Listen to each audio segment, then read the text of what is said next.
चुनावी रणनीतिकार प्रशांत किशोर की कांग्रेस में एंट्री को लेकर अब बहुत ज्यादा सस्पेंस बचा नहीं है। सस्पेंस अब इस बात पर है कि वो किस पद पर और कौन सी भूमिका में कांग्रेस में रहेंगे।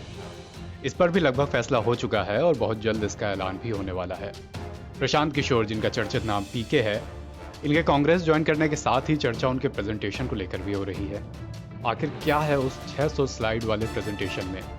पीके राजनीतिक गलियारों की खबरों से कभी दूर होते नहीं हैं। कई मौकों पर यह भी देखा गया है कि उनको जो कहना होता है बेलाग कहते हैं। अतीत में उन्होंने राहुल गांधी की आलोचना भी की है। कांग्रेस के लिए वो अब 2024 की रणनीति तैयार करने में जुटे हैं। 2024 की बात इसलिए भी क्योंकि उससे पहले राज्य चुनाव के नतीजे पर बहुत ज्यादा चर्चा न हो। कांग्रेस भी इस बार उनको साथ लेकर उत्सुक दिख रही है।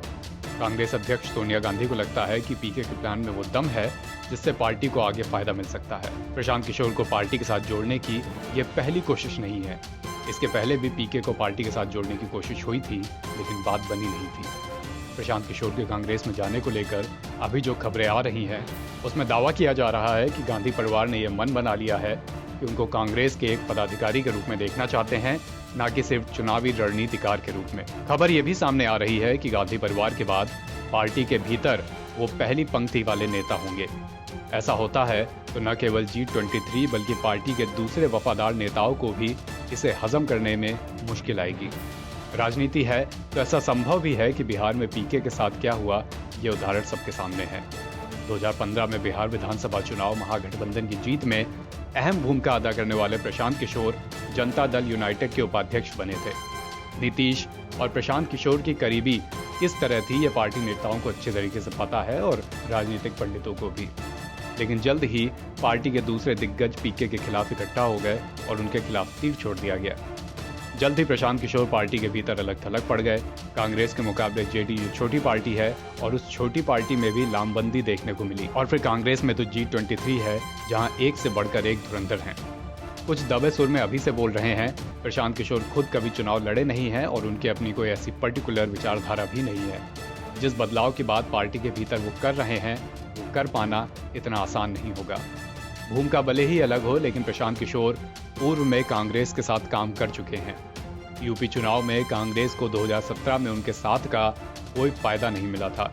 उनकी लगातार गांधी परिवार और पार्टी के दूसरे नेताओं के साथ बैठक हो रही है। G23 के नेता भले ही इस बैठक से दूर हो, उनकी अनुपस्थिति में भले ही पीके की चीजें आसान दिख रही हों, लेकिन अंततः उन्हें G23 से भी निपटना होगा। पीके ने गठजोड़ से लेकर संगठन में सुधार तक प्रत्येक निर्वाचन क्षेत्र में कांग्रेस की ताकत और खामियों का ब्यौरा दिया है। उनके सुझाव पर महामंथन जारी है।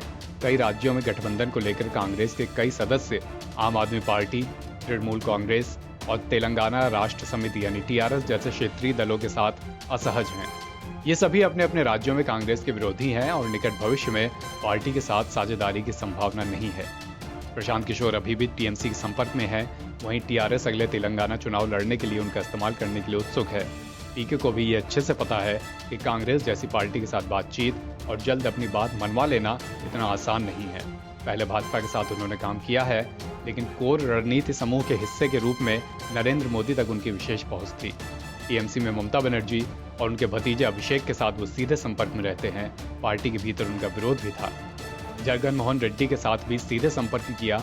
वो कभी भी बड़े पैमाने पर पार्टी के भीतर नेताओं के साथ रायशुमारी को लेकर अभ्यस्त नहीं है। ऐसे में तमाम इफ एंड बट के बीच प्रशांत किशोर की कांग्रेस में क्या भूमिका होगी, कांग्रेस प्रशांत किशोर को किस तरह फ्रंट पे लाएगी, किस तरह इस्तेमाल करेगी और ये दोनों साथ साथ कैसे आगे बढ़ते हैं, ये सब देखना दिलचस्प होगा। NBT ऑनलाइन की रिपोर्ट।